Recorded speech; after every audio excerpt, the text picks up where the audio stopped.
بسم اللہ الرحمن الرحیم الحمد للہ نحمده ونصلی ونسلم علی رسوله النبی الکریم وعلى آلہ واصحابہ اجمعین۔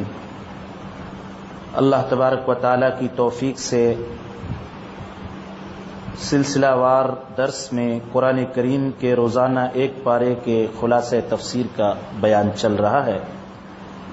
آج کی اس نشست میں قرآن کریم کے 7ویں پارے کا خلاصہ اور اس کی خاص باتیں آپ حضرات کے سامنے بیان کی جائیں۔ 7ویں پارے میں پہلا پاؤ پہلا ربع سورہ مائدہ پر مشتمل ہے اور اس کے بعد تقریباً 3 ربع سورہ انعام کی آیات۔ 7ویں پارے کا آغاز ہوتا ہے وَإِذَا سَمِعُوا مَا أُنزِلَ إِلَى الرَّسُولِ تَرَىٰ أَعْيُنَهُمْ تَفِيضُ مِنَ الدَّمْعِ مِمَّا عَرَفُوا مِنَ الْحَقِّ کہہ کر۔ گزشتہ پارے میں اللہ سبحانہ و تعالی نے آخر میں یہ ذکر فرمایا کہ مسلمانوں کے لیے سب سے زیادہ دلوں میں بغض اور عداوت رکھنے والی قوم یہود ہے، البتہ نصارہ کے دلوں میں نرم گوشہ موجود ہے۔ اور یہ میں واضح کر چکا ہوں، ان نصرانیوں سے مراد وہ عیسائی اور نصرانی ہیں جو حضرت سیدنا عیسیٰ علیہ السلام اور آپ کی اصل کتاب بائبل پر ایمان رکھنے والے۔ موجودہ دور کے عیسائی جن میں اکثر دہریے اور ملحد ہیں، ان سے مراد یہ عیسائی نہیں جو مسلمانوں کی دشمنی اور بغض میں یہود کے مماثل ہیں اور ان کے برابر بغض رکھنے والے، اور دونوں قومیں مل کر مسلمانوں کے خلاف سازشیں کرنے والی اور مسلمان ملکوں کو آپس میں لڑانے والی اور مسلمانوں میں دہشت پھیلانے والی۔ قرآن کریم نے یہاں ان نصارہ کا ذکر فرمایا 7ویں پارے کے شروع میں جو نرم گوشہ رکھنے والے۔ ہجرت حبشہ کے موقع پر جس وقت حضرت جعفر طیار رضی اللہ تعالی عنہ سے قرآن کریم کی تلاوت سنی گئی نجاشی کے دربار میں، تو نصرانیوں کی کیفیت اور خود نجاشی بادشاہ کی کیفیت یہ تھی کہ ان کی آنکھوں سے آنسو جاری ہو گئے۔ قرآن کریم نے یہاں اس کیفیت کو ذکر فرمایا۔ یہ لوگ جب اس قرآن کو سنتے ہیں جو رسول اللہ صلی اللہ علیہ وسلم کی طرف اتارا گیا، تو آپ دیکھو گے کہ ان کی آنکھوں سے آنسو جاری ہو گئے، آنکھوں سے آنسوؤں کی برسات شروع ہو گئی۔ مما عرفوا من الحق، اس وجہ سے انہوں نے حق کو پہچان لیا۔ چنانچہ پہلے وہ ایک مغالطے میں اور وہ ایک باطل راستے پر تھے، جب حق ان کے سامنے آیا تو ان کے دلوں میں یہ رقت اور نرمی پیدا ہوئی کہ اللہ سبحانہ و تعالیٰ کے سامنے وہ رونا شروع ہو گئے۔ چونچہ قرآن کریم نے ان کی کیفیات کو ذکر فرماتے ہوئے ان کے اقوال کو بھی ذکر فرمایا۔ یقولون ربنا آمنا فاکتبنا مع الشاہدین، وہ یوں کہنے لگے اے ہمارے پروردگار، ہم اس کتاب پر ایمان لائے، آپ ہمیں گواہی دینے والوں میں، کلمہ شہادت پڑھنے والوں میں شمار کر لیجئے۔ اور ہمیں کیا ہوا، ہم کیوں نہ ایمان لائیں اللہ پر اور اس حق پر جو اللہ سبحانہ و تعالیٰ نے ہمارے سامنے اللہ تبارک و تعالیٰ نے بھیجا ہے۔ اور ہم بھی یہ طمع کرتے ہیں، ہم بھی یہ امید رکھتے ہیں اللہ سبحانہ و تعالیٰ ہمیں قوم صالحین ان یدخلنا ربنا مع القوم الصالحین، اللہ نیک لوگوں کی قوم میں ہمارا بھی شمار فرما دے۔ چنانچہ اہل ایمان کے اوصاف بھی یہی ہونے چاہیے جب ان کے سامنے حق واضح ہو۔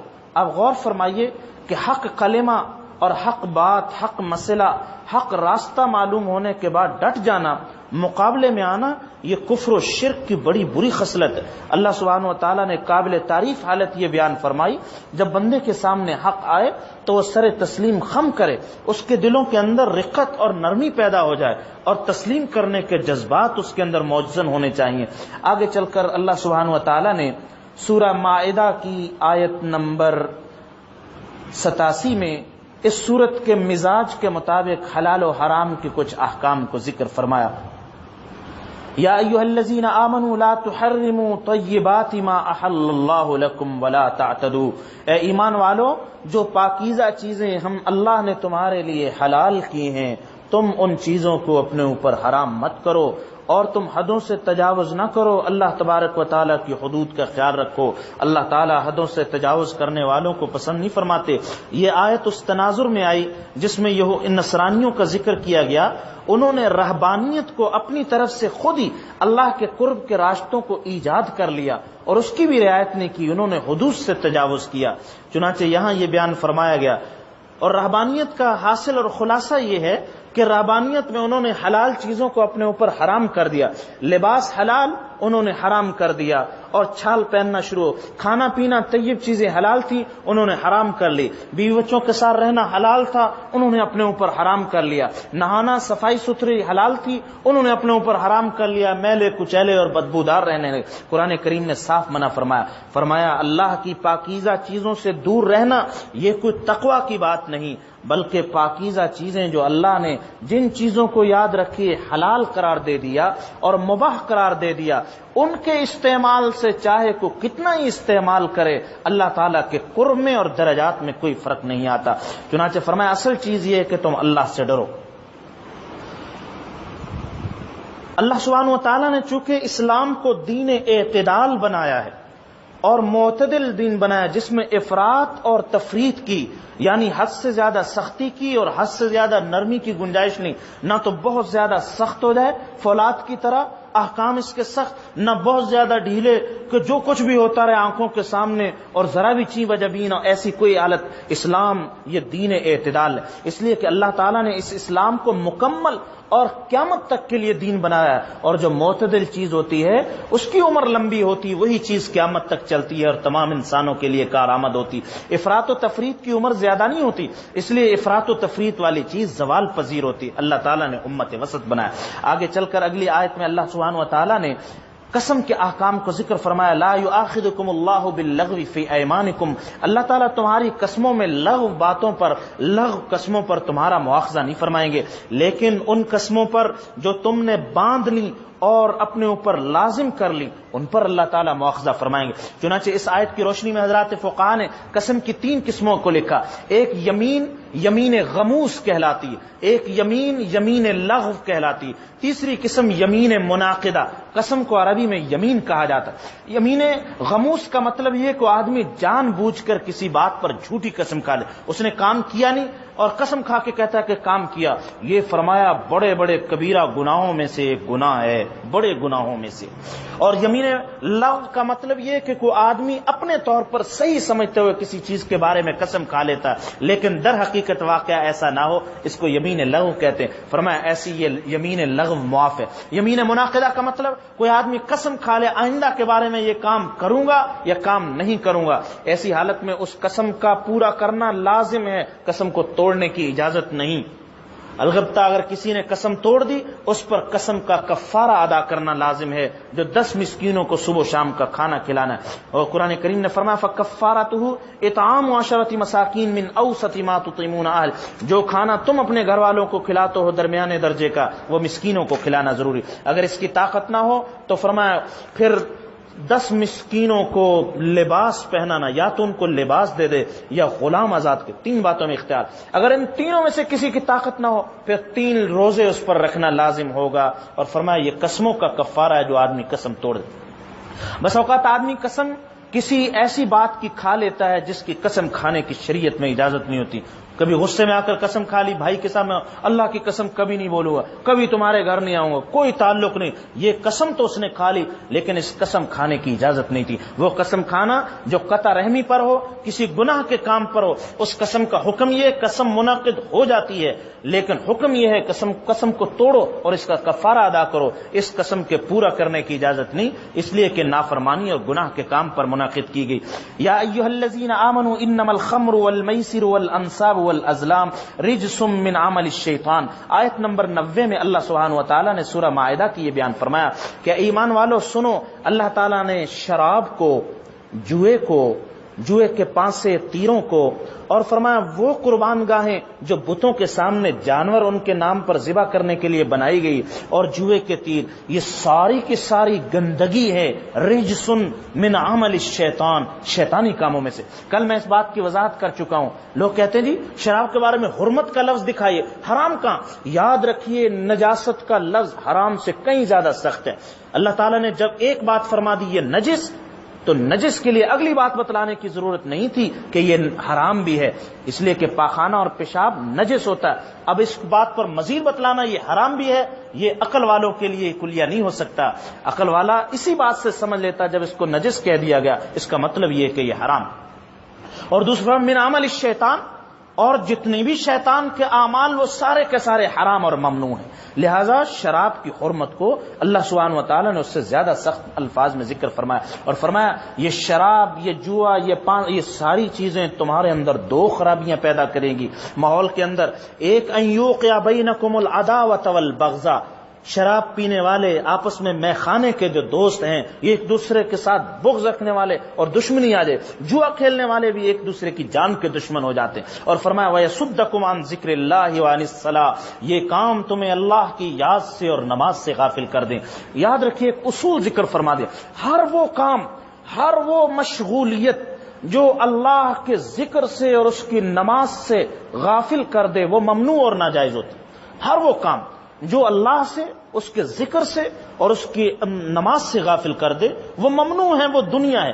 اس لیے قرآن کریم نے دوسری جگہ فرمایا یا ایھا الذین آمنوا لا تلھکم اموالکم ولا اولادکم عن ذکر اللہ، اے ایمان والو سنو، ہوش کے ناخن لو، تمہاری اولادیں، تمہارے مال، تمہارے کاروبار تمہیں اللہ کی یاد سے کہیں غافل نہ کرنے پائے، اس لیے کہ آخر تک نبھنے والی چیز وہ اللہ سبحانہ و تعالیٰ کا ذکر۔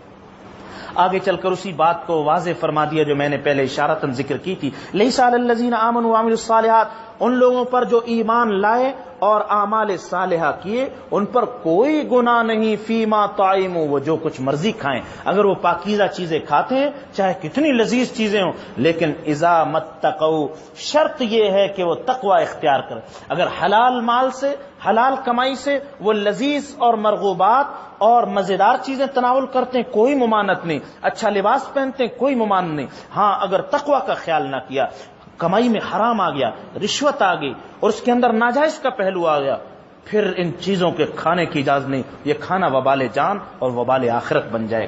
اس لیے اللہ سبحانہ و تعالی نے فرمایا یا ایھا الذین آمنوا لیبلونکم اللہ بشیء من الصید، آگے چل کر اللہ تعالیٰ نے احرام کے اور حرم کے احکام کو ذکر فرمایا۔ یہ بیان فرمایا گیا احرام کی حالت میں خشکی کا شکار کرنا منع ہے۔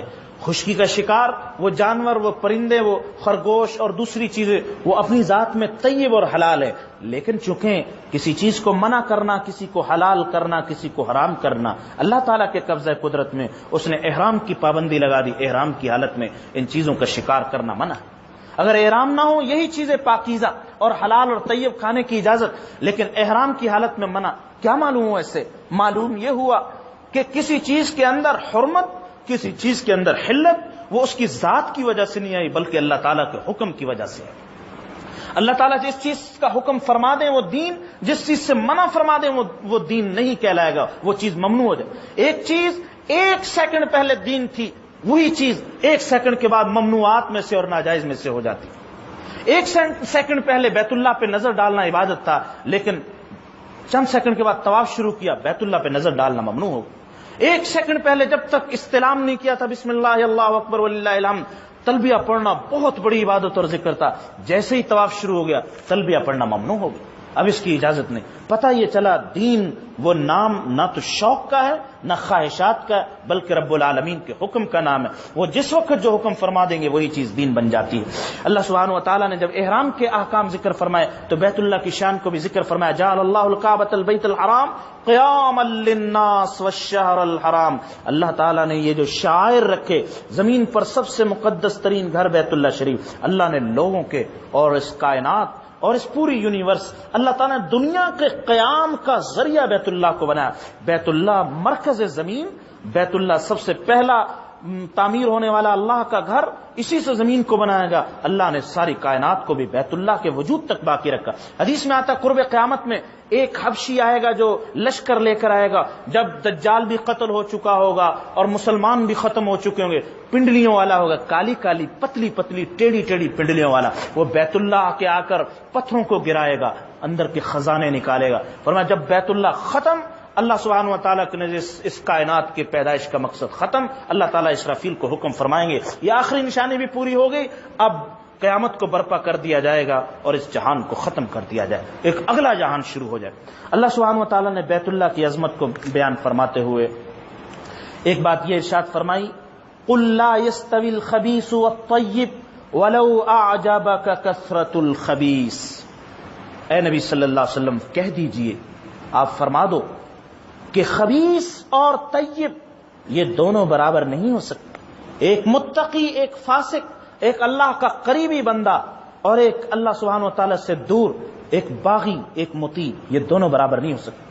اور اس میں اس بات کی طرف اشارہ فرما دیا, جب یہ دونوں دنیا میں برابر نہیں ہو سکتے اور ایک آدمی تکلیفیں سہ رہا ہے, پابندیوں کو برداشت کر رہا, ایک مزے اڑا رہا, اپنی خواہشات نفس کو پورا کر رہا, ان دونوں جب برابر نہیں, اللہ کے نہیں, کوئی ایک ایسا جہان تو ہونا چاہیے جہاں اللہ اپنے فرما برداروں کو صلہ عطا فرمائے اور باغیوں کو اور سرکش لوگوں کو پکڑے. وہ آخرت کا جہان ہے جو نقلی دلائل کے ساتھ ساتھ عقل انسانی, عقل سلیم بھی اس بات کا تقاضا کرتی ہے کہ ایک جہان ہونا چاہیے جہاں اللہ تعالیٰ جزا و سزا کا نظام مقرر کرے تاکہ اس کے فرما بردار بندے اور اس کے نافرمان وہ دونوں کے دونوں الگ ہو جائیں.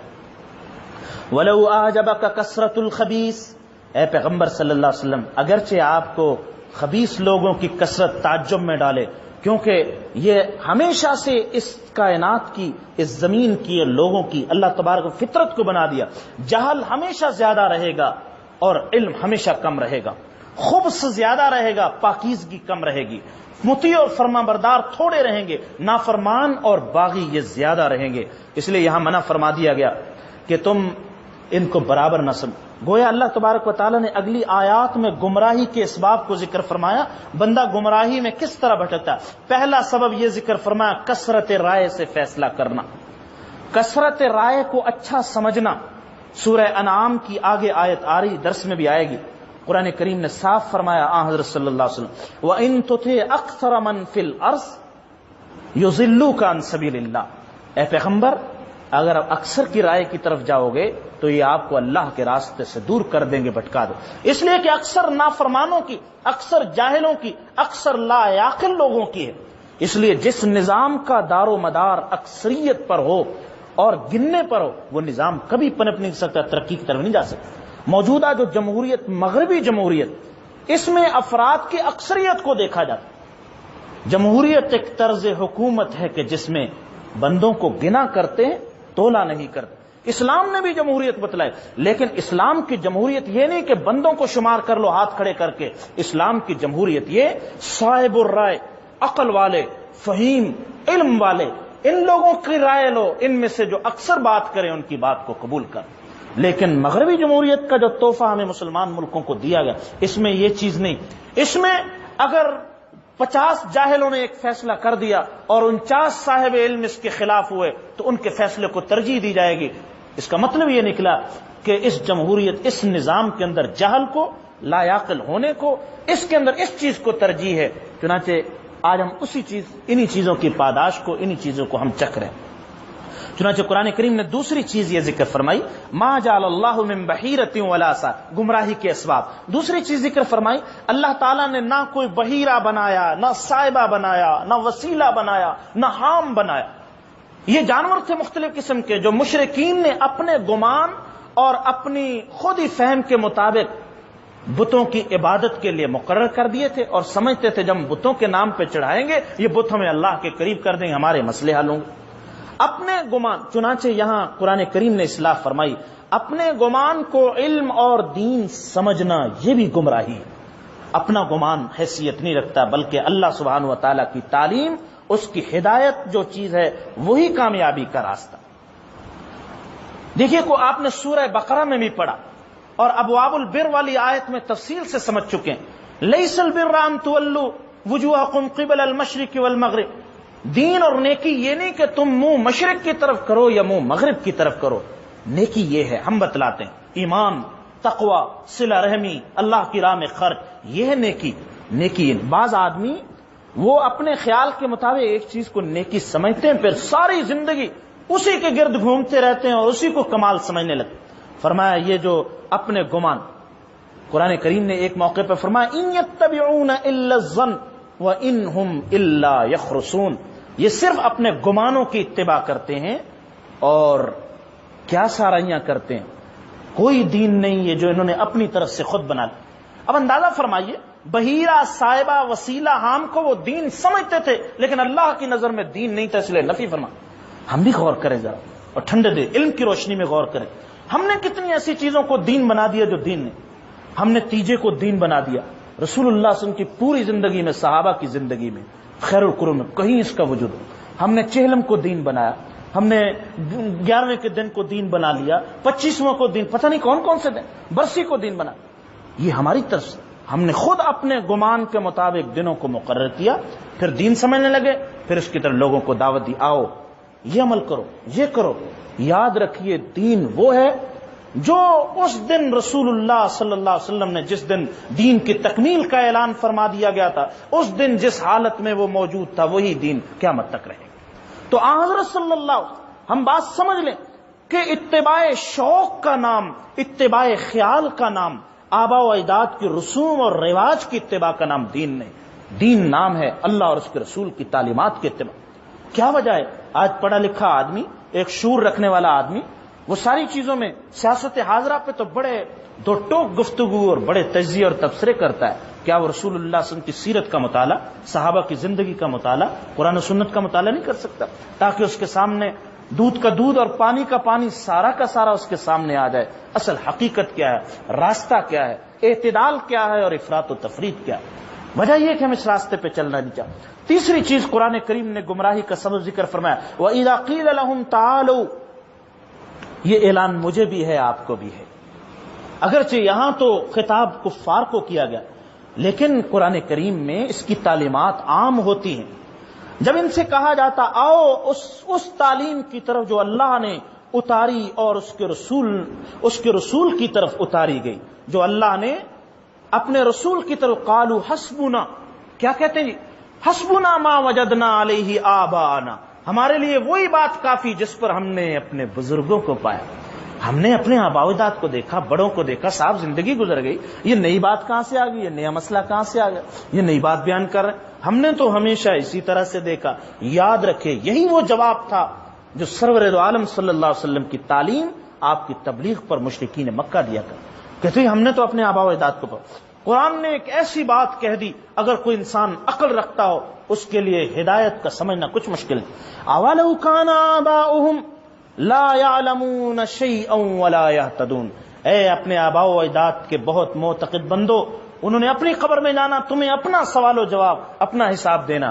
اگر تمہارے آباء و اجداد کسی چیز کا علم نہ رکھتے ہوں اور وہ ہدایت پر نہ ہوں، کیا پھر بھی تم اس کی اسی طرح اندھی پیروی کرو گے اور انہی رسوم و رواج کا اتباع کرو گے یا قرآن کریم اور اس کے رسول صلی اللہ علیہ وسلم کی تعلیم کا اتباع؟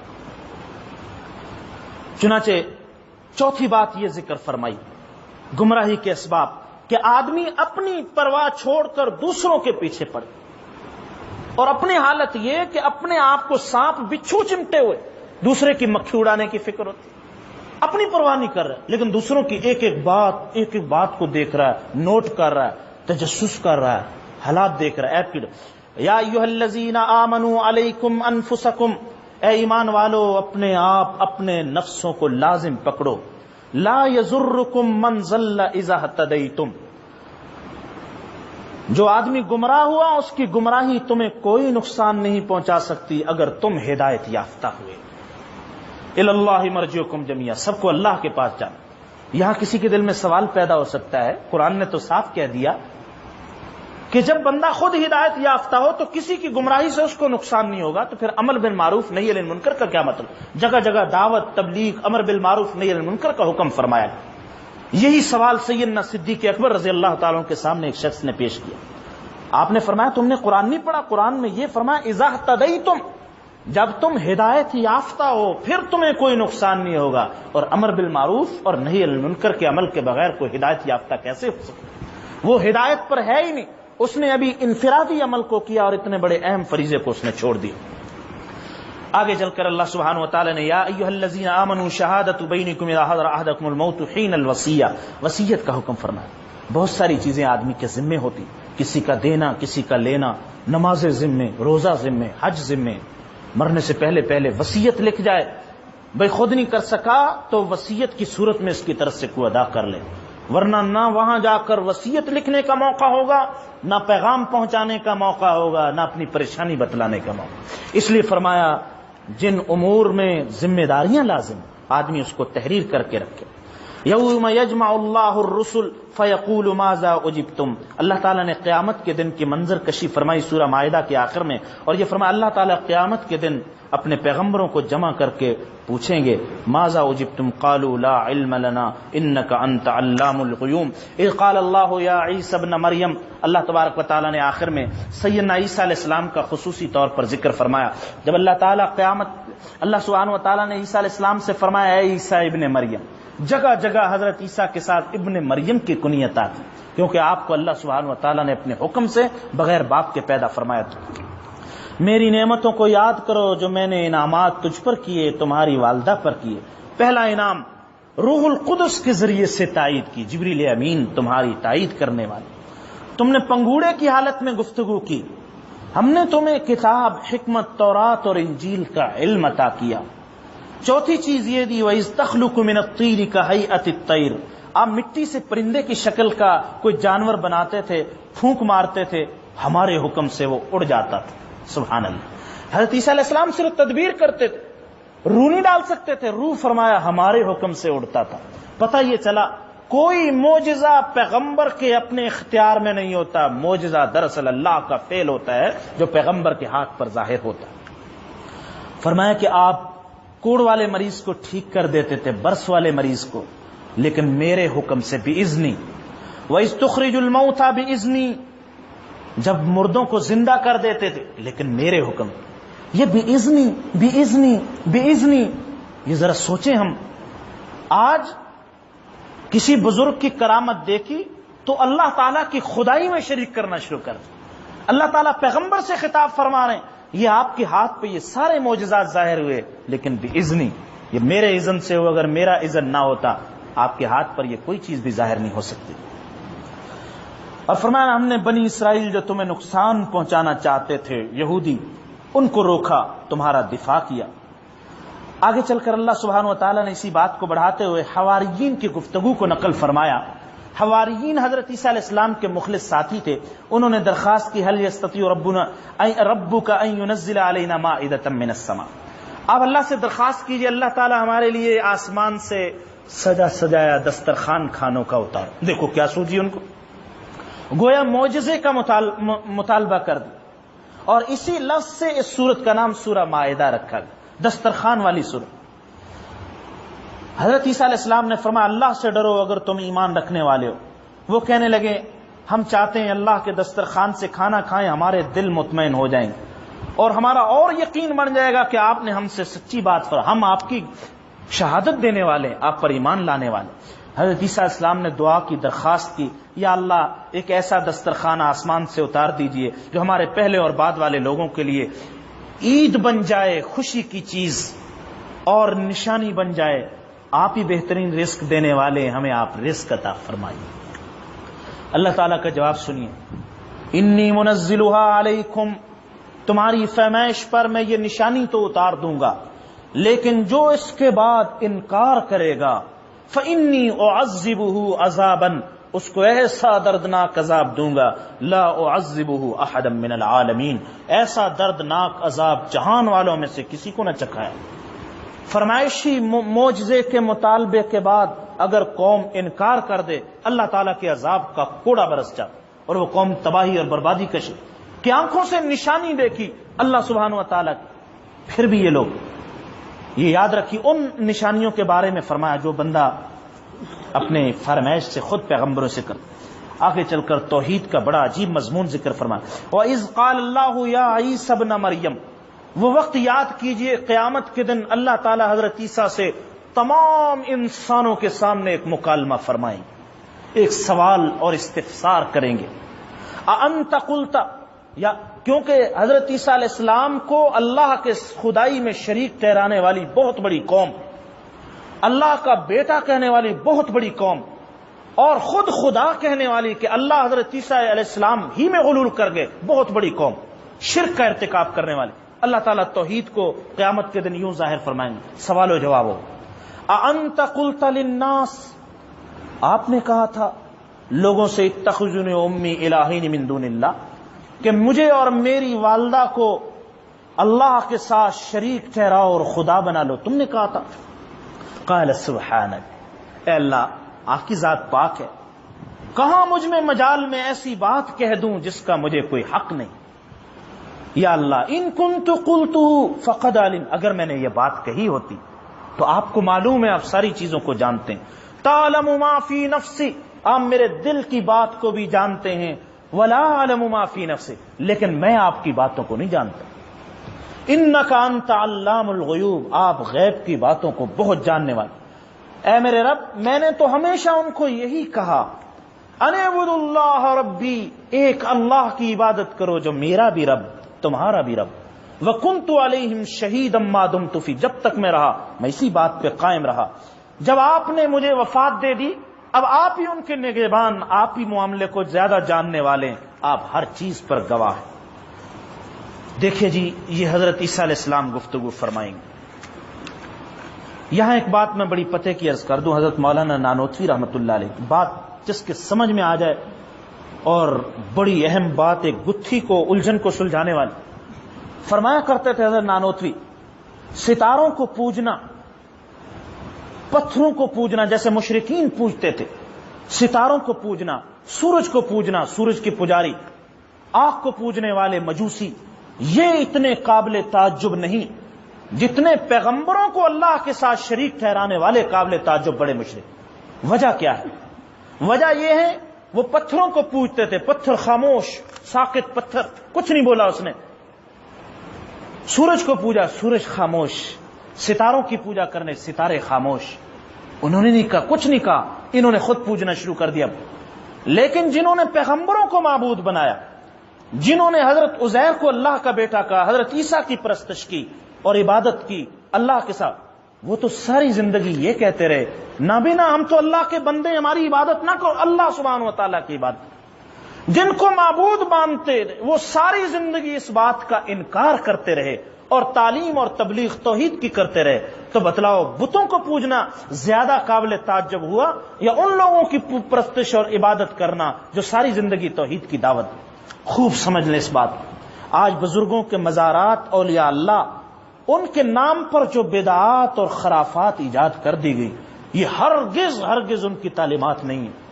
حضرت سیدنا عبد القادر جیلانی رحمۃ اللہ، ہماری آنکھوں کی ٹھنڈک، اولیاء اللہ کے سرتاج، ان کی غنیت الطالبین دیکھیں، حضرت علی حجویری کی کشف المحجوب دیکھیے، حضرت سہروردی رحمۃ اللہ علیہ کی عوارف المعارف دیکھو، امام غزالی کی احیاء علوم کیمیہ سعادت دیکھو، ساری کتابیں، یہ ساری زندگی توحید، حضرت بہاؤالدین زکریا، یہ ساری زندگی توحید اور سنت کی اتباع کا درس دیتے رہے۔ یہ وہ لوگ تھے جن کی صحبت میں بیٹھنے سے اللہ اور اس کے رسول کی محبت کی آگ لگ جاتی، لوگ اتباع سنت سیکھتے تھے۔ اور یہ جو چیزیں ایجاد کر انہی بزرگوں کے نام پر، قطعاً ان کا کوئی تعلق نہیں۔ اور یاد رکھیے قیامت کے دن یہ لوگ بھی اس سے برات کا اعلان کریں، یہ ہماری تعلیمات نہیں تھی جو ہماری طرف منسوب کر دی، ہماری تعلیمات وہی تھی۔ یہ کیسے ہو سکتا ہے؟ یہ ہرگز نہیں ہو سکتا کہ کوئی شخص اللہ کا ولی ہو جائے اور وہ سنت کی خلاف ورزی کرنے والا ہو۔ خلاف پیغمبر کسے راہ گزید، پیغمبر کے راستے سے علیحدہ ہٹ کر کوئی بندہ نہ برگزیدہ ہو سکتا نہ ولی اللہ ہو سکتا، جبکہ یہ سارے اولیاء اللہ تھے، یہ سارے کے سارے، حضرت جنید بغدادی، بایزید بستامی، علی حجوی، حضرت معین الدین چشتی، جن کی شکل کو دیکھ کر ہندو مسلمان ہو جاتے، یہ لوگ بڑے توحید اور سنت کے دائی اور علمبردار۔ لیکن چیزیں ایجاد کر دی، منسوب، کسی کے قوالی منسوب کر دی، کسی کے عرس منسوب، یہ جو دمال منسوب کر، بھنگڑے ہو گئے، نشے ہو گئے، نامعلوم کتنی خرافات ان بزرگوں کی ان مقدس جگہوں پر، بجائے اس کے کہ ان سے تعلیمات حاصل کرتے، ان کی تعلیمات کو پڑھتے اور توحید، یہ چیزیں امت مسلمہ ان آیتوں پہ ہم غور کریں۔ اللہ سبحانہ و تعالی ہمیں عمل کی توفیق عطا فرمائے اور سیدھے راستوں کی فہم عطا فرمائے۔ اگلی سورت سورہ انعام ہے جس کا بھی درس شروع ہو رہا ہے۔ یہ سورت مکی سورت ہے۔ اس سورت کے اللہ سبحانہ و تعالی نے مکی صورتوں کے مزاج کے مطابق 3 بنیادی عقیدوں کو ذکر فرمایا: توحید کا عقیدہ، رسالت کا عقیدہ اور آخرت کا عقیدہ۔ چنانچہ تینوں بنیادی عقیدوں کو یہاں اللہ سبحانہ و تعالی نے ذکر فرمایا: الحمدللہ الذی خلق السماوات والارض وجعل الظلمات والنور۔ وہ اللہ جس نے آسمان و زمین کو پیدا کیا، اسی نے ظلمتیں بنائیں، اسی نے نور بنا۔ وہ ظلمت کا بھی خالق ہے، وہ نور کا بھی خالق۔ ظلمت تاریکی ہے اور بری چیز ہے، لیکن ہمارے فائدے کی ہے، اور نور یہ بھی اللہ سبحانہ و تعالی نے پیدا کیا۔ حضرت صلی اللہ علیہ وسلم کے زمانے میں ایران کا یہ جو علاقہ تھا، فارس کا، اس میں ایک قوم ایسی تھی جو 2 خداؤں کی کہل، ایک کو یزدان کہتے تھے، ایک کو اہرمن کہتے۔ یزدان کو کہتے تھے یہ ہر خیر کا پیدا کرنے والا، اور اہرمن ہر شر کو پیدا کرنے والا۔ گویا انہوں نے یہ کہہ دیا کہ یزدان نور کا پیدا کرنے والا ہے اور اہرمن یہ ظلمت کا پیدا۔ فرمایا نہیں، ان ساری چیزوں کو پیدا کرنے والی ذات اللہ سبحانہ و تعالیٰ کی ذات۔ وما تأتيهم من آیۃ من آیات ربهم الا كانوا عنها معرضین۔ ان لوگوں کے پاس کوئی بھی نشانی ان کے رب کی طرف سے آتی ہے، یہ منہ پھیر لیتے ہیں، اعراض کر لیتے ہیں۔ کوئی بھی آیت ان کے سامنے آتی ہے۔ یہاں رسالت کا بیان ذکر فرما دے کہ پیغمبر کی تعلیمات آتی ہیں، کانوں میں انگلیاں ڈال لیتے ہیں، وہاں سے بھاگ کھڑے ہوتے ہیں، اعراض کرتے ہیں، پہلو تہی کرتے ہیں۔ گویا رسول سے اعراض کر کے وہ کس کا نقصان کر رہے؟ من یطع اللہ ورسولہ فقد فاز۔ جس نے اللہ اور اس کے رسول کی اتباع کی وہ کامیاب ہوا۔ ومن یعصہما فانہ لا یضر الا نفسہ۔ جو ان کی نافرمانی کرے گا وہ اپنی جان کو، اپنے نفس کو نقصان پہنچانے والا ہے، اللہ اور اس کے رسول کا کچھ بھی نقصان کرنے والا نہیں۔ وَلَوْ نَزَّلْنَا عَلَيْكَ كِتَابًا فِي قِرْطَاسٍ فَلَمَسُوهُ بِأَيْدِهِمْ لَقَالَ الَّذِينَ كَفَرُوا إِنْ هَذَا إِلَّا سِحْرٌ مُبِينٌ۔ یہ مشرکین مکہ یہ بھی مطالبہ کرتے تھے، یہ تھوڑا تھوڑا قرآن کیوں اتر رہا؟ ہمیں ایک ہی مرتبہ کتاب مل جائے، بیت اللہ کی چھت پہ آ جائے، ہم اس کتاب کو لے کر عمل کریں۔ اللہ سبحانہ و تعالیٰ فرماتے اگر ہم ایک کاغذ میں کتاب اتار دیں، پھر اپنے ہاتھوں سے چھو کر بھی دیکھ لیں یہ کتاب مقدس، لقال الذین، یہ کافر لوگ ضرور کہیں گے یہ تو کھلا جادو ہے، یہ کہاں سے آگے کتاب۔ یہاں ایک بات غور سے سمجھیں، معجزات کی 2 قسمیں ہیں، معجزات حسی اور معجزات معنوی۔ بنی اسرائیل کا سارا زمانہ حسی معجزات کا، لاٹھی پھینکی سانپ بن گیا، ہاتھ ڈالا روشنی، چکا چوند روشنی آ گئی۔ اسی طرح یہ دسترخوان کا اترنا، یہ سارے من و سلوہ، یہ حسی معجزات۔ حضرت صلی اللہ علیہ وسلم کے زمانے میں حسی معجزات سے زیادہ معنوی، روحانی اور علمی معجزات آفراد۔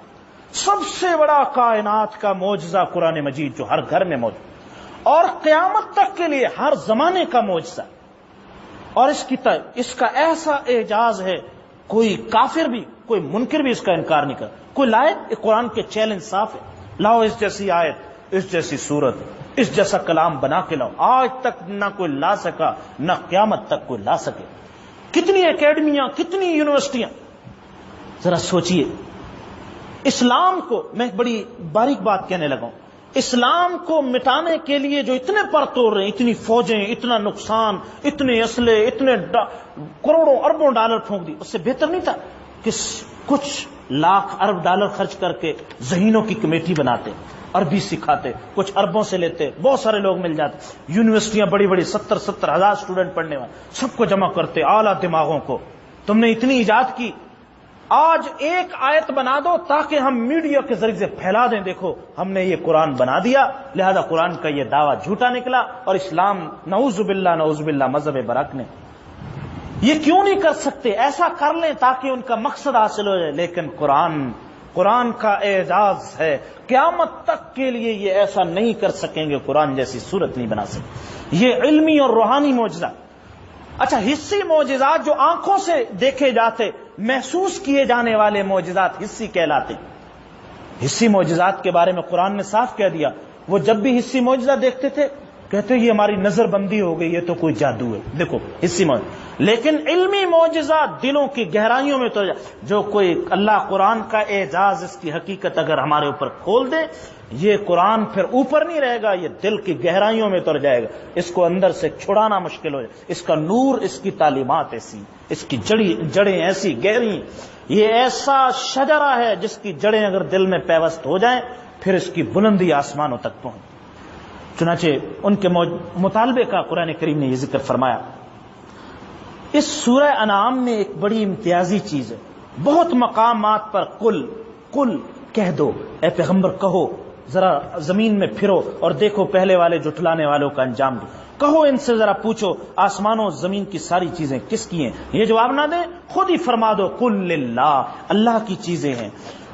قل اغیر اللہ یتخذ ولیا، ذرا کہو ان سے کیا میں اللہ کو چھوڑ کر اللہ کے غیر کو کوئی دوست بنا لوں؟ جو آسمان و زمین کا پیدا کرنے والا اس کو چھوڑ دوں. وہو یطعم، وہ کھانا بھی کھلاتا ہے، ولا یطعم، اس کو کھانا نہیں دیا جاتا، وہ کھانے کا محتاج نہیں. اور کہہ دو انی امرت ان اکون اول من اسلم، مجھے تو یہ حکم دیا گیا میں سب سے پہلے اسلام لانے والا، اللہ کی باتوں کو ماننے والا بن جاؤں، اور مجھے حکم فرمایا گیا میں ہرگز شرک نہ کروں. قل انی اخاف ان عصیت ربی، ان سے یہ بھی کہہ دو کہ میں تو اگر میں نے اپنے رب کی نافرمانی کی میں بہت بڑے دن کے عذاب سے ڈرتا ہوں. یہ ساری باتیں ان سے کہو. دیکھو کیسا عجیب انداز. ان سے یہ بھی کہو، ان سے یہ بھی کہو.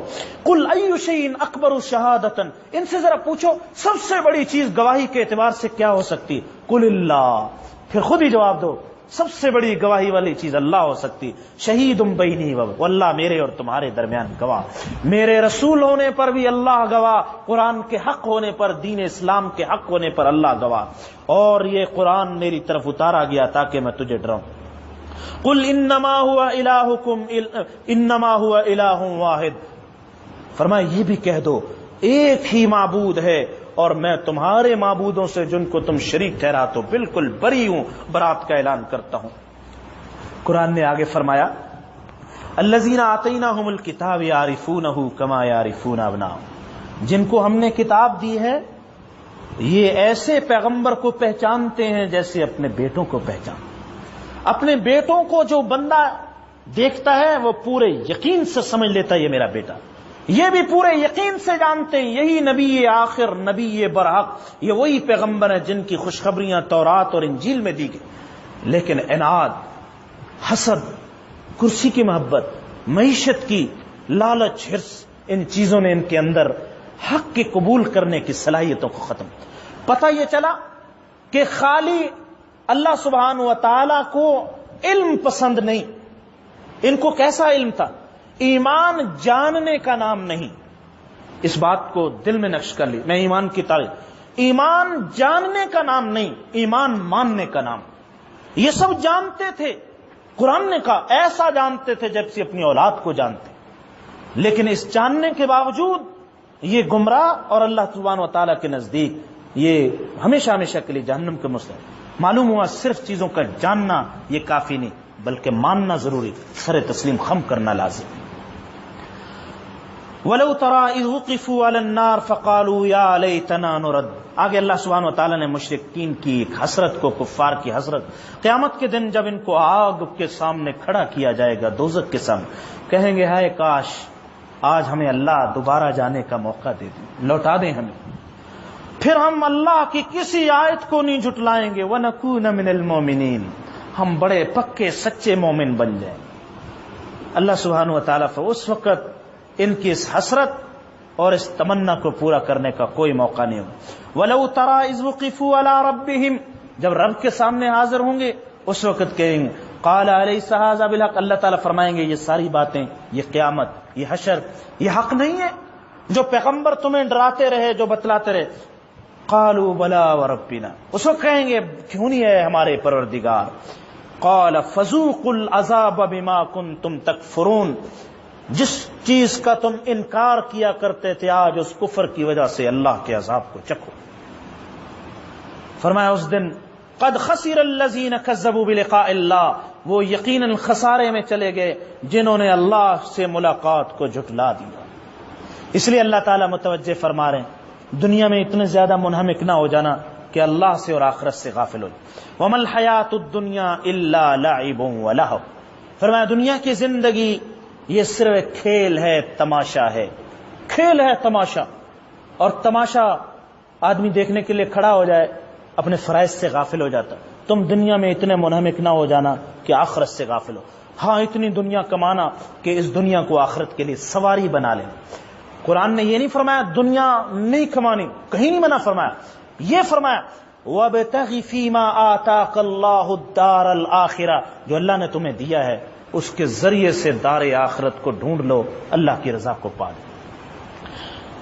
وَلَلدَّارُ الْآخِرَةُ خَيْرٌ لِلَّذِينَ يَتَّقُونَ أَفَلَا تَعْقِلُونَ، اور فرمایا آخرت کا گھر بہت بہترین ہے ان لوگوں کے لیے جو دنیا میں تقوی اختیار کرتے۔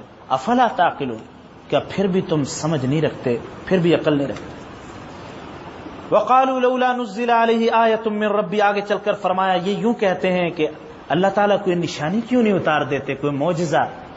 قل ان اللہ قادر، اے نبی کہہ دو ان سے اللہ ہر چیز پر قادر ہیں کہ وہ اپنی نشانیوں کو اتارے، ولکن اکثرهم لا يعلم، لیکن اکثر لوگ نہیں جانتے۔ فرمایا سنو وما من دابۃ فی الارض ولا طائر یطیر بجناحہ الا امثالکم ما فرطنا فی الکتاب من شیء ثم الی ربہم یحشرون، یہ تمام چوپائے سارے پرندے جو فضاؤں میں اڑتے اللہ کی قدرت کی نشانیاں ہیں، ہم نے کتاب کے احکام میں کوئی کوتاہی نہیں کی نازل کرنے میں۔ قرآن کریم پھر اسی اسلوب کو لے قل ارأیتکم ان اتاکم عذاب اللہ، اے پیغمبر ذرا ان سے یہ کہو، پوچھو ان سے اگر اللہ تعالیٰ اپنے عذاب کو لے آئیں تم پر، تمہیں نظر آ جائے عذاب جیسے بنی اسرائیل پر اللہ نے پہاڑ کو معلق کر عذاب لے آئیں، یا اچانک قیامت آ جائے تم پر، اغیر اللہ تدعون، کیا پھر بھی تم اللہ کے غیر کو پکارو گے؟ ان کنتم صادقین، اگر تم سچے ہو۔ اور قرآن نے پہلے ہی کہہ دیا وہ تو جب ان کی کشتی بھنور میں پھنستی تھی دوسروں کو بھی اللہ کو پکارتے تھے، یہ کہتے تھے اللہ کے علاوہ کوئی بچانے والا نہیں۔ بتلاؤ پھر کیوں نہیں تم اللہ سبحانہ و تعالیٰ کو پکارتے؟ قل لا اقول لکم عندی خزائن اللہ، شان رسالت اور شان عبدیت کا بیان ہے سورہ انعام کی آیت نمبر 50 میں۔ اے پیغمبر ان سے صاف کہہ دو میں زمین کے خزانوں کا مالک نہیں، مجھ سے اگر بادشاہت خزانوں کا مطالبہ کرتے ہو، میں خزانوں کا مالک نہیں کہ تمہارے سامنے سونے چاندی کے ڈھیر لگا دو۔ ولا عالم الغیب، میں غیب کی باتوں کو بھی نہیں جانتا۔ ولا اقول لکم انی ملک، میں یہ بھی نہیں کہتا میں بادشاہ ہوں، میں تو ان اتبع الا ما یوحى الی، میں تو اس وحی کی اتباع کرتا ہوں جو میری طرف کی جاتی ہے، بس جو وحی پر عمل پیرا ہوگا وہ بصیر ہے، وہ بصارت والا ہے، اور جو نہیں کرے گا آنکھیں بند کر لے گا وہ اندھا ہے۔ کیا اندھا اور بصیر دیکھنے والا دونوں برابر ہو سکتے؟ دنیا میں قرآن نے یہ جو مثال دی اس کو اس مثال سے ہم سمجھیں۔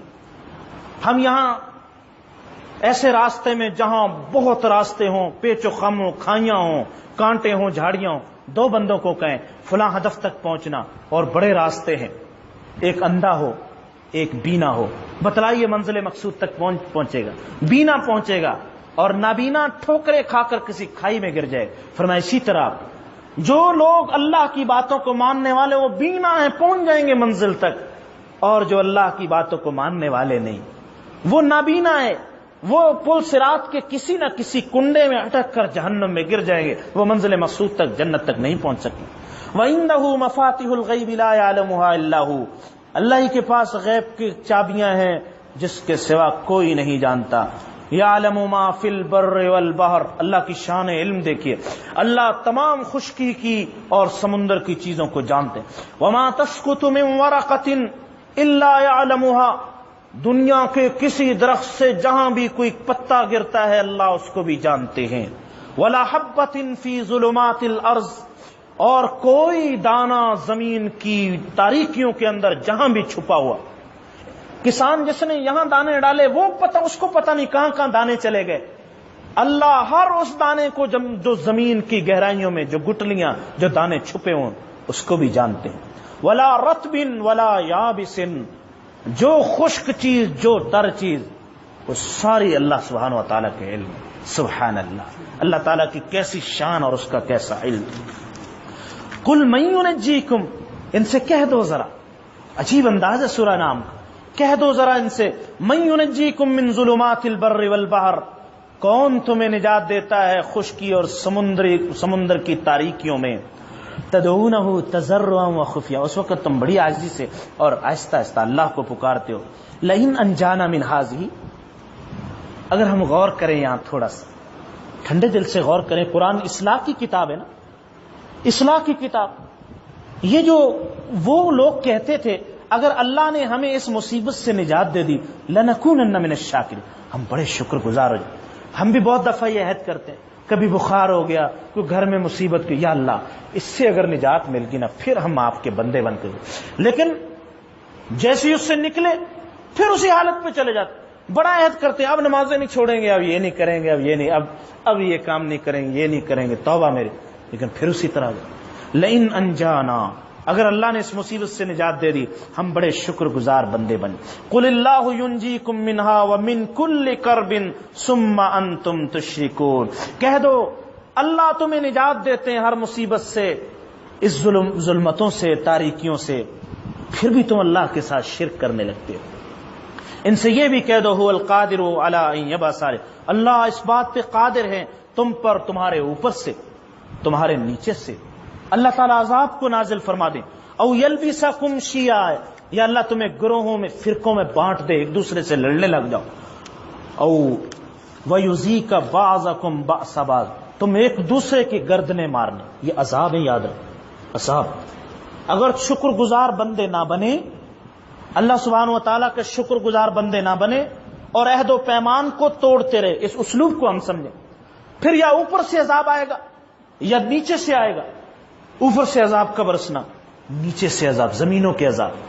فرمایا یہ نہ ہوا تو پھر ہم تمہیں گروہوں میں بانٹ کر ایک دوسرے کے خلاف مسلح کر کے ایک دوسرے سے لڑ، وہ تمہاری گردن ماریں گے اور تم ان کی گردن، وَيُذِيقَ بَعْضَكُمْ بَأْسَ بَعْضٍ، یہ قرآن نے عذاب ذکر فرمائے۔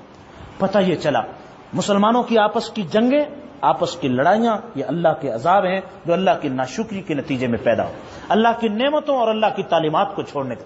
کاش ہم توبہ کر لیں، ہم اگر شکر گزار بندے بن جائیں، یہ واقعتاً امن پیدا ہو۔ الذین آمنوا، قرآن نے آگے جا کر امن حاصل کرنے کا نسخہ، میں اس آیت کو پھر واضح کروں گا۔ وَإِذَا رَأَيْتَ الَّذِينَ يَخُوضُونَ فِي آيَاتِنَا، اے پیغمبر جب آپ ان لوگوں کو دیکھو، يَخُوضُونَ فِي آيَاتِنَا، جو ہماری آیتوں کے اندر غوطہ زنی کرنے لگے، خود اپنی رائے سے قرآن کا مطلب، آج یہ فیشن بن گیا، صاحب تھوڑا سا ایک کتاب پڑھ لی، اتنی ہمت ہو جاتی کہ میں قرآن کی خود تفسیر کر سکتا ہوں، خود کر سکتا ہوں قرآن، پھر ایک حلقہ بنایا 2-4 بندوں، میں تو اپنی یہ سمجھاؤں، آپ بتلائیے آپ کیا سمجھیں، آپ کی رائے میں قرآن کا کیا مطلب، آپ کے یہ قرآن کو کھلونا بنانا۔ قرآن یاد رکھیے، حضور کی زندگی میں صحابہ اکرام عرب، ان سے قرآن کی آیات کے سمجھنے میں غلطی ہو گئی جب تک حضرت صلی اللہ علیہ وسلم نے مطلب نہیں سمجھا۔ یہ کیسے ہو سکتا ہے کہ قرآن بغیر استاد کے سمجھ میں آ جائے؟ اس لیے حضرت صلی اللہ علیہ وسلم نے فرمایا جس نے اپنی رائے سے تفسیر کی، ابو داؤد کی روایت، اسے چاہیے کہ اپنا ٹھکانہ دوزخ میں بنا۔ اور ایک موقع پہ کھول کے فرما دی، من فسر القرآن برائیہ، جس نے اپنی رائے سے قرآن کا مطلب بیان کیا، فاصاب، ٹھیک بھی بتلا دیا، پھر بھی اس نے غلطی کی، گناہ کا کام۔ یہ بالکل معقول قاعدہ ہے۔ ایک آدمی ڈاکٹر نہیں، اس نے کچھ بھی نہیں پڑھا، بس 2-4 دوائیوں کے نام سیکھے اور کلینک بنا کے بیٹھ گیا، اور وہ بعد میں کہے صاحب میری وجہ سے کتنے بیمار، کتنے کا بخار اتر گیا۔ کوئی دنیا کا قانون اس کی اس دلیل کو قبول کرنے کے لیے تیار نہیں۔ اگرچہ تمہاری وجہ سے لوگ ٹھیک ہوئے بخار، لیکن تمہیں پکڑیں گے، جیل میں ڈالیں گے، جرمانہ کریں گے۔ اس کے برخلاف وہ ڈاکٹر جو مستند کوالیفائڈ، ہاؤس جاب کیا ہوا، اس کے ہاتھ سے اگر خدا نخواستہ کوئی مریض مر بھی جائے، نقصان بھی ہو جائے، تب بھی اس کی سیلری بھی نہیں کاٹی جاتی، اس کی مراعات نہیں روکی جاتی، اس کو دنیا کا کوئی قانون نہیں پکڑ، اس لیے کہ وہ اہل تھا، اس کی غلطی بھی مقبول، یہ اہل نہیں، اس کا ٹھیک کرنا بھی غیر مقبول۔ اسی طرح سمجھ لیجیے رسول اللہ صلی اللہ علیہ وسلم فرمایا مجتہد اگر اجتہاد کرتا ہے، اگر وہ ٹھیک کرے گا اس کو 2 ثواب ملیں گے، اگر اس سے اجتہاد میں غلطی بھی ہوگی تب بھی اس کو 1 ثواب ملے گا۔ اور اس کے علاوہ جو بندہ اہل نہیں، ابھی سن لیا، جس نے قرآن کی تفسیر اپنی رائے سے کی، فَأَصَابَ فَقَدْ أَخْطَأَ، اس نے ٹھیک بھی مطلب بتلا دی تب بھی اس نے غلطی، اس لیے کہ اس کا منصب نہیں تھا۔ اس لیے فرمایا، منع فرما دیا، جب تم ان لوگوں کو دیکھو جو ہماری آیتوں میں خوض کر رہے، خوض کا معنی ہوتا ہے تالاب میں غوطے لگانا، فَأَعْرِضْ عَنْهُمْ، آپ ان سے اعراض کرو، حَتَّى يَخُوضُوا فِي حَدِيثٍ، جب تک کہ وہ کسی اور کام میں مشغول نہ ہو آپ ان کے پاس نہ بیٹھے۔ وَإِمَّا يُنْسِيَكَنَّ الشَّيْطَانُ، اگر شیطان کی وجہ سے کسی وقت بھول ہو جائے، فَلَا تَقْعُدْ بَعْدَ الذِّكْرَىٰ مَعَ الْقَوْمِ الظَّالِمِينَ، پھر کبھی دوبارہ نہ بیٹھیے گا اس ظالم قوم کے پاس جو ہماری آیتوں کے اندر خوض کرنے والے، غوطہ زنی کرنے، بغیر علم کے اس کے اندر کلام کرنے والے۔ آگے قرآن نے کھول کر بتلا دیا اگلی آیت، وَذَرِ الَّذِينَ اتَّخَذُوا دِينَهُمْ لَعِبًا وَلَهْوًا، ان لوگوں کو چھوڑ دو جنہوں نے اپنے دین کو کھلونا بنا لیا، مذاق کی چیز بنا لیا، وَغَرَّتْهُمُ الْحَيَاةُ الدُّنْيَا، اور دنیا کی زندگی نے ان کو دھوکے میں ڈالا۔ آگے چل کر سورہ انعام میں اللہ سبحانہ وتعالیٰ نے حضرت ابراہیم علیہ السلام کے توحید کے دلائل ذکر، اللہ تعالیٰ نے توحید کس طرح فطری دلیلوں سے دیتے تھے۔ ایک موقع پہ حضرت ابراہیم علیہ السلام نے دیکھا کہ رات کو ستارہ چمک رہا، لوگوں کو سمجھانے کے لیے کہنے لگے یہ رب، جب وہ غروب ہو گیا سب کو کہا دیکھو جو غروب ہو جائے وہ رب نہیں ہو سکتا۔ پھر دیکھا چاند بہت بڑا، واہ واہ یہ ہمارا رب، لوگ بھی ہاں بھی یہ ہو سکتا ہے، پھر وہ بھی غروب ہو گیا، فرمایا غروب ہونے والوں سے ہمیں کوئی پیار نہیں، رب کبھی غروب نہیں ہو سکتا۔ سورج کو دیکھا، کہا ھذا ربی ھذا اکبر، یہ تو بہت بڑا جی، یہ تو ہمارا رب ہو جائے گا۔ جب سورج بھی غروب ہوا فرمایا یہ بھی ہمارا رب نہیں ہے۔ ان کو سمجھا رہے ہیں دیکھو چاند غروب ہونے والی چیز فانی زوال کی طرف چلی جا رہی تھی، ستارے زوال کی طرف، سورج زوال کی طرف، جو چیز زوال پذیر ہو، محتاج ہو، کمزور ہو، وہ کبھی خدا نہیں ہو سکتی۔ خدا وہی ذات ہے جو کسی کے محتاج نہیں، کبھی فانی نہیں، ہمیشہ باقی رہنے والی ذات۔ آگے چل کر اللہ تعالیٰ نے سورہ انعام کی آیت نمبر 82 میں امن کا نسخہ بتلا، الذین آمنوا، جو لوگ کامل ایمان لے آئے، وَلَمْ يَلْبِسُوا إِيمَانَهُمْ بِظُلْمٍ، اپنے ایمان کے ساتھ ظلم کی ملاوٹ نہیں کی، ظلم سے مراد اللہ کی نافرمان، أُولَئِكَ لَهُمُ الْأَمْنُ وَهُمْ مُهْتَدُونَ، ان کو امن ملے گا، یہی ہدایت یافتہ ہے۔ قرآن کریم نے صاف اعلان فرما دیا، اولئک الذین آتیناہم الکتاب والحکم والنبوۃ فإن یکفر بها هؤلاء، آگے گروہ انبیاء کا ذکر فرمایا۔ انبیاء علیہ السلام کی جماعت ایسی ہے جن کا ہم نے ذکر کیا، ان کو ہم نے کتاب بھی دی، حکمت بھی دی، نبوت بھی عطا کی، اگر یہ لوگ پھر بھی انکار کریں کوئی بات نہیں، اللہ سبحانہ و تعالی ان سب کے اعمال کو جاننے والے اور دیکھنے والے ہیں۔ قرآن کریم نے آیت نمبر سورہ انعام کی آیت نمبر 84 میں ایک بڑی عجیب حقیقت بیان فرمائی، اور یہ اردو زبان پھر اس کی لاچاری سامنے آ گئی، کیا بیان کریں، ہمارے پاس ہے ہی نہیں، کاش ہمیں قرآن کریم کی اتنی عربی بلاغت، اس کا زور کلام ہم سنیں۔ وَلَقَدْ جِئْتُمُونَا فُرَادًا، قیامت کے دن اللہ سبحانہ و تعالیٰ فرمائیں گے آج تم ہمارے پاس تنے تنہا آ گئے، کما خلقناکم اول مرہ، جیسے تمہیں ہم نے دنیا میں تنے تنہا بھیجا تھا، جس طرح دنیا میں اکیلے آئے تھے آج آخرت میں بھی تمہارا آنا تنے تنہا ہوا۔ وَتَرَكْتُم مَّا خَوَّلْنَاكُمْ وَرَاءَ ظُهُورِ، جو ہم نے تمہیں نعمتیں دی، کوٹھی، کار، بنگلہ، بیلنس، چیک بک، کاروبار، فائلیں، سب کچھ اپنے پیچھے چھوڑ کے آ گئے، ما خولناکم وراز، سب کچھ اپنے پیچھے چھوڑ کے آ گئے۔ وما نرا معکم شفاء، اور ہم ان لوگوں کو بھی نہیں دیکھ رہے جن کو تم سفارشی سمجھ رہے تھے، وہ بھی تمہارے ساتھ نہیں آئے، جن پہ تمہیں آس تھی، جن پہ تمہیں بھروسہ تھا، جن کے بارے میں تمہیں گمان ہو گیا تھا۔ لقد تقطع بینکم، تمہارے آپس کے سارے رشتے ختم، جن کے بھروسے پر تم دنیا میں کام کرتے تھے، اتراتے تھے، ظلم ہوتا تھا، وہ سب ختم ہو گئے رشتے، جن کی وجہ سے حلال و حرام کی کوئی پرواہ نہیں، وہ بھی نہیں ہے ساتھ تمہارے، تم اکیلے آ گئے ہمارے ساتھ۔ اللہ کرے یہ آیتیں ہمارے دل میں اتر جائے، ہماری نصیحت کے لیے کافی ہے۔ وَضَلَّ عَنْكُمْ مَا كُنْتُمْ تَزْعُمُونَ، وہ سب گم ہو گئے جن کا تم زام رکھتے تھے، جن کا تمہیں زام تھا، وہ ساری چیزیں آج نظروں سے اوجھل ہیں۔ لا تدرکہ الابصار وہو یدرک الابصار، اللہ کی شان یہ آنکھیں ان کو نہیں دیکھ سکتی، دنیا میں کسی آنکھ میں مجال نہیں اللہ تعالیٰ کا ادراک کر سکتی۔ قد جاءکم بصائر من ربکم، فرمایا تمہارے سامنے بصیرت کی روشنیاں آئی ہیں، فمن ابصر، جس نے آنکھیں کھول کر قرآن کو پڑھا، فلنفسی، اس کا اسے فائدہ ہوگا، ومن عمی، جو قرآن سے اندھا بنا رہا، فعلیہا، اس کا نقصان بھی اسے ہوگا۔ آگے چل کر قرآن نے صاف بیان فرمایا، من اعرض عن ذکری، جس نے ہمارے ذکر سے اعراض کیا، فإن له معیشۃ ضنکا، ہم دنیا کی زندگی کو تنگ کر دیں گے، ونحشرهم یوم القیامۃ اعما، ہم قیامت کے دن انہیں اندھا اٹھائیں گے، قال رب لما حشرتنی اعما، کہے گا یا اللہ دنیا میں تو میں بہت دیکھتا تھا، آج مجھے اندھا کیوں اٹھایا؟ فرمایا یہ مکافات عمل ہے، یہ ہم نے تجھے جو اندھا اٹھایا یہ مکافات عمل ہے۔ کذالک اتتک آیاتک آیاتنا، ہماری آیتیں تمہارے سامنے آئی تھیں، فنسیتہا، اللہ کی آیات اور قرآن کے سامنے تو اندھا بن گیا تھا، اس لیے آج جیسے تو نے بھلا دیا تھا، وَكَذَلِكَ الْيَوْمَ تُنْسَى، میرے بھائیو میں اور آپ یہاں بیٹھ کر پنکھے کے نیچے کوئی پریشانی ٹینشن نہیں، آسودگیاں نعمتوں کی حالت میں ہم اس جملے کے زور کا ہم وزن کا اندازہ نہیں کر سکتے۔ جب احتیاج ہوگی، آس ہوگی، اللہ کی رحمت، ایمان اور یقین پورا ہو جائے گا، یہ سارے دھوکے ختم، پردے چھٹ جائیں گے، اس وقت جب یہ اعلان کر دیا جائے وَكَذَلِكَ الْيَوْمَ تُنْسَى، آج تجھے بھلا دیا جائے گا، اس وقت جو کیفیت ہوگی اس کا اندازہ نہیں کیا جائے گا۔ یہ کتنا بڑا اعلان! اس لیے قرآن کریم نے فرمایا کہ جس نے قرآن کی آیات کے سامنے آج آنکھیں بند کر لیں اس کا اسی کو نقصان۔ اللہ تعالی ہمیں آنکھیں کھولنے کی توفیق عطا فرما۔ بس اگر ہماری آنکھیں کھل گئیں، اس قرآن کریم کا مقصد بھی حاصل، ہمارے اس دورے کا، اس بیٹھنے کی، یہ ساری چیزیں ہمیں وصول ہوں۔ دیکھیں میرے بھائی، بس یہ چشم پوشی کب تک ہم کرتے رہے؟ امام دمیری رحمت اللہ علیہ نے حیات الحیوان میں لکھا، کبوتر بلی کو دیکھ کر آنکھیں بند کر دیتے، بلی جب حملہ کرنے لگتی وہ آنکھیں بند کر لے، وہ سمجھتا میری آنکھیں بند کرنے سے بلی کو میں نہیں نظر آؤں، وہ اور زیادہ شکنجے میں آرام سے پکڑتی اور اس کے کھمبے نوچ کر اس کو چکنا چور بوٹی بوٹی کر دیتی۔ آنکھیں بند کرنے سے اب کام نہیں بنے گا، اب آنکھیں کھولنے کی ضرورت۔ اللہ تعالیٰ مجھے اور آپ کو ان قرآنی تعلیمات پر عمل پیرا ہونے کی توفیق عطا فرمائے۔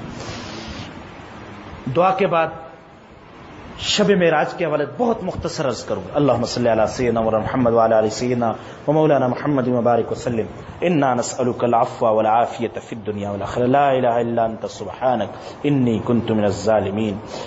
اے اللہ قرآن کریم کی بہاریں، اس کے انوارات ہمارے قلوب میں اے اللہ سمو دیجئے، اس کی تعلیمات پر عمل پیرا ہونے کی توفیق عطا فرما۔ وصلی اللہ تعالی علی نبینا و حبیبنا محمد وعلی آلہ وصحبہ اجمعین۔